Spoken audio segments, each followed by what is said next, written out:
I always joke that they probably selected me because I was a commander. My last name was Camp, so I was Commander Camp, who was the camp commander. The very first visit we had was when I was being introduced to the President and First Lady.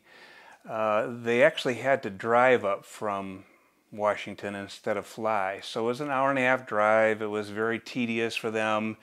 It was dripping rain. I was very nervous, and my predecessor introduced me to the President and First Lady. I'd never met a First Family before, and I nervously reached my hand out and shook his hand, and Mrs. Bush leaned in and she said, "Now, your predecessor did tell you that you're in charge of the weather, right?"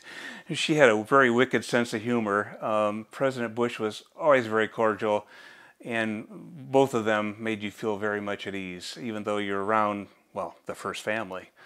One of the stories I remember is when we were going to chapel, and we would worship with the First Family every Sunday, and got to sit right there, and then afterwards could socialize a little bit.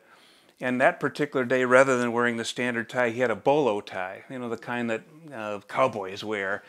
And she looked around at all of us and looked at him and grabbed that and said, "Now, what do you think about this tie?" He sheepishly just kind of smiled and everything else. So she had him right where she wanted him.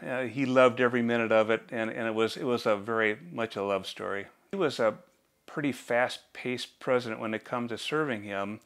There were times that I would spend an entire month on camp. We would work all week to get ready, and then the president would come on the weekends, and then we'd recover and do it again, and I loved every minute of it. He'd jog at camp. He'd bounce off that helicopter and grab your hand and then zip off in the golf cart.